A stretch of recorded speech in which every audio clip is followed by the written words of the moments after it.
Hey, what's up, guys? It is Gunthug, and I think I've got the right match this time. I think that's going to be the theme of this episode. Is going to be let's see if the match that I'm doing commentary for actually took place during PSL. Because I mean, this is the channel that I do commentaries on PSL games. So you might be thinking, why did you do a match in your last video that was not a PSL match? It was just a random ladder match, and the answer is just to throw you guys a loop.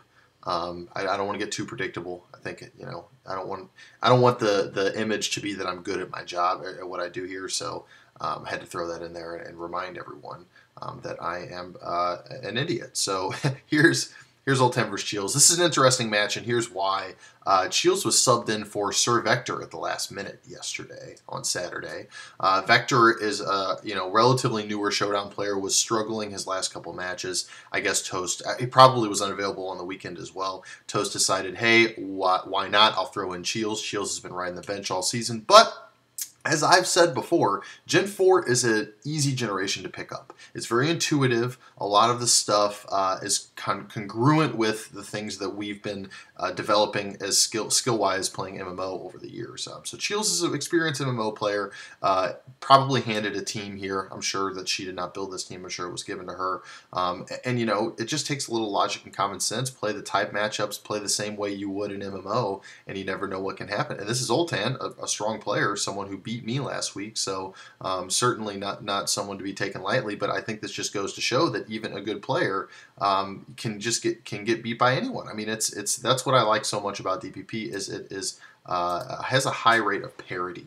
So here we go. Let's go ahead and jump on in. We've got lead Infernape, the one that gave me so trouble last week, versus Cheels leading with Jirachi. Now, I think I made a joke in chat, something along the lines of, well, if you're going to pick up Gen 4, Jirachi's a good place to start. Oftentimes, lead Jirachi's carrying rocks, and then it will just have a kind of a crazy random assortment of its last three moves. It just has such a wide move pool. I believe this one's going to end up being your standard body slam iron head.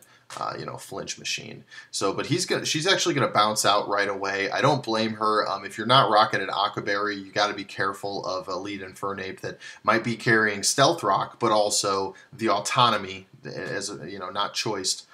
To be able to choose a fire move too and just roast you right from the get-go. Yeah, Infernape also outspeeds Jirachi unless it's Scarf. So Infernape's going to go ahead and predict the switch, bounce out. I like leading with something like Scarfed Infernape, Banded Infernape, something like that. It's just a good momentum grabber to start off the match. He'll bounce out, take a great chunk off of Starmie. That, I think, is definitely a something that you see from players that may be newer to this kind of Pokemon. For example, Infernape, not in Poke MMO. So it's one of those Pokemon that Cheels may not be as familiar with. It makes sense. You got a Psychic and a Water type against a Fire and a Fighting type. It seems like an easy switch, but you got to realize that Infernape's going to press U-turn most of the time. So goes to Starmie, gets punished for it, allows for the easy switch to Roserade here. Roserade's still not always the safest answer to Starmie. Usually you see in a Roserade that's not leading, usually you see it bulky. So it can take even a Psychic or an Ice Beam from a strong, powerful Starmie. But he's going to come in fearlessly here, and he's going to take this opportunity as Jirachi goes out. He went right for the kill. I guess he was anticipating maybe an offensive Starmie. Probably was a better idea there to try to lay some Toxic Spikes or to drop a Sleep Powder. But Oltan suffers from the lack of momentum. Heatran's going to come out, and we see this is your pretty standard Stealth Rocks Jirachi lead. We know it doesn't have Akaberry because it didn't stay on Infernape, so it's going to bounce out again and go to Tyranitar. Now, Tyranitar is almost always going to be a great switch in for Heatran. The bulkier your Tyranitar is, the less it even cares about the wild Earth Power predict. And it does. The only real danger switching T-Tar in on Heatran is Fire Blast or GB, Flamethrower burns, or even Will-O-Wisp Heatran. I've noticed that a lot on ladder. I want to use it more because it just seems to really answer a lot of common Heatran switches that just do not like being burned.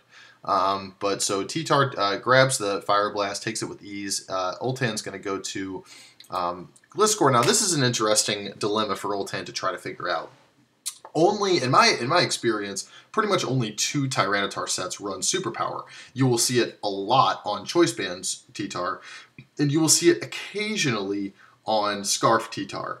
And I think obviously trying to determine which of those two it is going to be difficult. Obviously Oltan, and Oltan does do this. I know people sometimes criticize Oltan for taking a long time on his moves. I really didn't find it to be that much of a problem, or at all a problem last week. And I know what he's doing. He's calcing, and so I would hope that from the damage from that superpower, he can rule out whether or not this is banded based on his own EV spread on Gliscor, whether this is banded or scarfed. It's going to come in handy later in the game.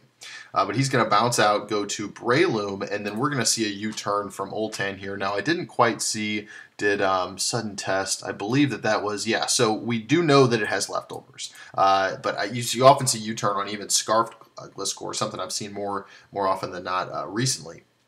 And but the fact that leftovers is revealed, it's bulky. It bounces out, gets Oltan the good matchup on Breloom. The trick to Breloom, and we've actually seen people complaining about Breloom on the PokeMMO competitive Alley forums.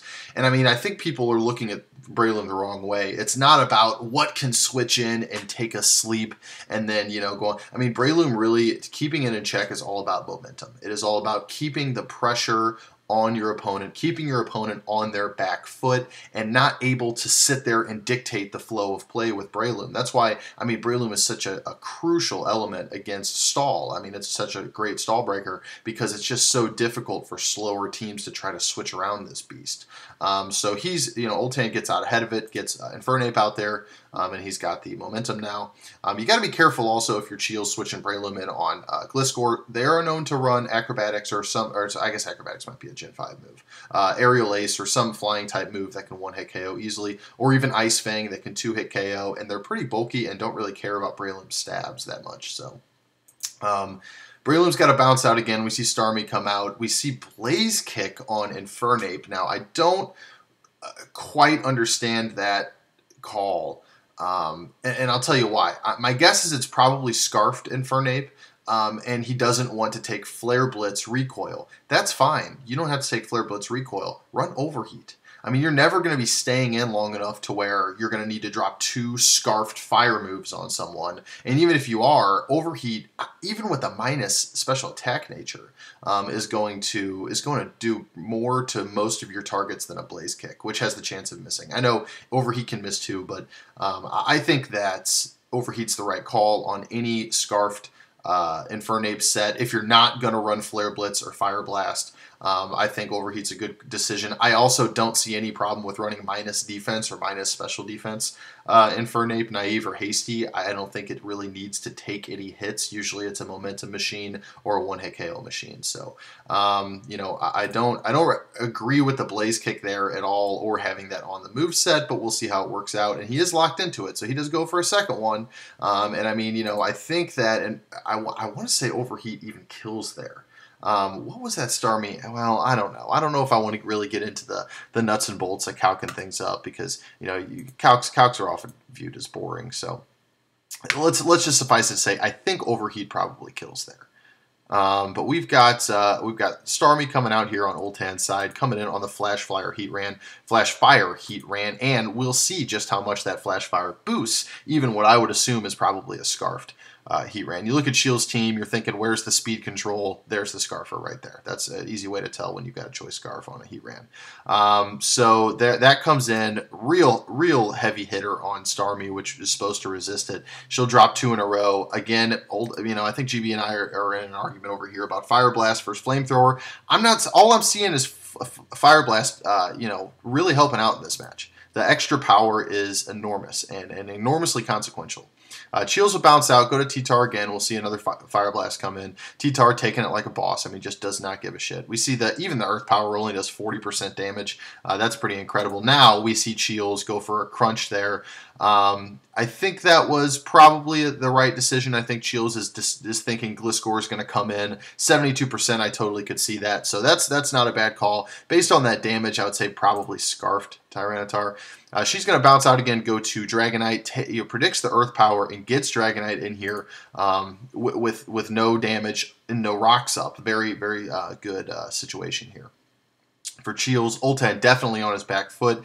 Not a lot of things I see that are going to do all that well versus something like Mixed Dragonite here. He might be able to dance around, go to Gliscor for the Earthquake, but if he doesn't have Ice Fang, which I don't think he does, then it's just going to be a sitting duck for Dragonite. So we'll see what he does. He's going to go ahead. Okay, so I wanted to note this. I think because if you're Cheels here, because you've seen Heatran already use different moves, you know that it's not your standard Heatran. It's not Scarfed, it's not Bandit or Specs or anything like that. I think you've got to pretty much expect it to have Explosion, and you got to know your opponent. I mean, you're facing its Oltan, the Explosion King. We know that's an element of his gameplay, and for good reason. This is, of course, the generation where Explosion lowers your defense by, I think, 200% or something like that. So I would certainly have advised Cheels there had I been coaching her before the match or something like that, or had we been sparring. I would have said, hey, in a situation like this, you just need to start attacking with Dragonite because he doesn't have a switch in. You need to determine whether or not you really need this boost, this +1 attack, +1 speed to do damage. And I think that you're doing a ton of damage no matter if you just click Earthquake right there. What's switching in on Earthquake besides Gliscor, who I don't think can do much back? So, yeah, I think Roserade, where's Roserade at right now? Full health, but take rock damage and Earthquake from a strong Dragonite. I don't know if it lives that. So, a bit of a beginner's mistake by Cheels there. Loses Dragonite. Great swing of momentum by Oltan. Yeah, he sacrifices his Heatran, but all of a sudden, he's back in this game. So that was a huge turn in this match. We're going to see the lead, likely Scarfed and Fernape come out against Scarfed Heatran of Cheels. We also know that's Scarfed as well.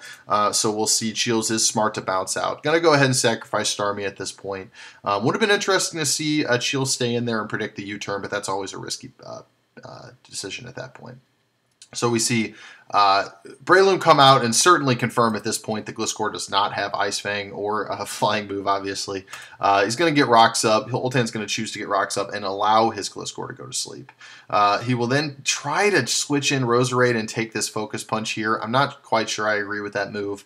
Like I've said, I think just last week in my last commentary before the misstep, that Roserade is really just a check for Breloom, not a counter by any means. We'll see here, you never really know if you're going to get an HP Ground or an HP Fire Roserade. Cheels may not be as familiar with HP Ground Roserade. It's a little bit more of a tech. I think Fire is generally the expected hidden power on grass types like Roserade, Celebi, Shaman, things like that, if not Ice. So brings Heatran in here, gets fortunate that it's not HP Ground, and gets another Flash Fire boost. This Scarfed Heatran is really giving Oltan some trouble. But we do see T-Tar come out here. A very interesting Earth Power predict there. I wonder if Cheels was expecting Infernape to come out, but Infernape is really not a Heatran switch, because I'll tell you right now, Flash Fire, Fire Blast, one-hit KOs Infernape, even from full health, I think. So Earth Power might have been an interesting predict on the last there, thinking maybe it's even, well, because Heatran's already down. I don't know. That was risky, but it definitely paid off, because that's 35% damage on Tyranitar. All of a sudden, it's a little bit more limited in what it can do, and it will go ahead and Superpower. Superpower, probably Banded. Again, we've had this discussion earlier, but that's a good neutral move there from Oltan, because you look at the possible switch-ins there. Heatran, Breloom, Jirachi, and Tyranitar. None of them really like to take that superpower, and Jirachi wasn't going to be a good option, nor was Tyranitar, because Earthquake seemed to be the move you would expect generally to come from T-Tar there. So good superpower there, takes another one down, but allows Jirachi to come in. Not very worried about Tyranitar at this point with -1 attack, -1 defense. Here's where I don't know why you Body Slam there. Body Slam, he gets the para, but takes, half his health, 41% from a -1 Tyranitar, which had -1 defense as well, so Iron Head kills. He can go, Oltan can go Infernape there and get kind of cheeky, but that's still going to take our Infernape down to around 30%, and you still have borderline some Infernape switches. I think here's the deal. Here's why you don't expect Oltan to go to Infernape there. Oltan is of the mind right now that he can probably, if he can get some more damage on Jirachi, sweep with close combat with Infernape. So that's what I was kind of looking at. That's actually why I said skill time over here in chat, because I was waiting for Ironhead. I mean, you need this Jirachi on full health. If you're Cheels and you look at Oltan's team, you see this Infernape right there, and you say, if Jirachi's down at full health, I lose this game off 3 close combats. So Jirachi loses some health there. Really could have paid off there. Really could have been dangerous. Luckily, gets 2 turns of leftovers ticks here to get him back up to 65%, to get her back up to 65%. Roserade's going to come in. Jirachi pretty much usually outspeeds Roserade. Maybe it was a bulkier one. We see the Stun Spore come in from Roserade, which was certainly an interesting move slot choice. There's some restrictions on your Roserade set based on whether you're running Stun Spore or Sleep Powder, what kind of spikes you can run. It's very interesting. But so we see the Stun Spore come in there. Cheels is MVP of the match. Scarfed Heatran is now certainly in a slightly worse spot, but again, I don't really know how necessary that was. He can't touch Heatran, so I guess he just knows Heatran's coming in. But Scarfed Heatran, it didn't really matter because Scarfed Infernape outspeeds. We'll see the close combat come in here from Tyranitar. This close combat is bound to sweep if it can outmuscle Jirachi. Jirachi's going to come in at 59% health, and it's going to just soak it up with 11% health left and get the body slam off with the -2 defense. So now we'll see Gliscor come in. Gliscor is asleep. We see an Ironhead that does that 2 times crit damage. But Gliscor, as far as I know, had not burned any sleep turns at that point, so that was it had to sleep there, guaranteed. Another Ironhead would have taken it down to the range about where it was before this move, and we'll see it ends up flinching here, and that's generally what Jirachi's going to end up doing. We also see that Jirachi is faster, so Jirachi would have gotten at least guaranteed 1 more off there. But you never know. I mean, Oltan 2 Earthquakes there, an Earthquake on a paralyzed Heatran, and then Earthquake obviously finishes off Jirachi. May have been able to steal the win, so kind of a contentious ending there, but that's generally what Jirachi does. If Jirachi's in the vicinity, you can pretty much bet that some flinches or some paras are going to decide a game. So anyways, that is my second commentary of the week. I hope you enjoyed it. This was, again, a testament to the power of Gen 4. Just when you think you have the tier mastered, a new person comes in with a team handed to them and is able to pick up on the match, pick up on the game, and just get the upper hand. I think Cheels played a great game here. I don't think Oltan played a poor game here. So, that's just kind of how she goes. Anyways, expect more next week. I don't think we're doing mid-season break or anything like that. So, certainly we'll get right back to it. But anyways, hope you enjoyed, and I will see y'all later.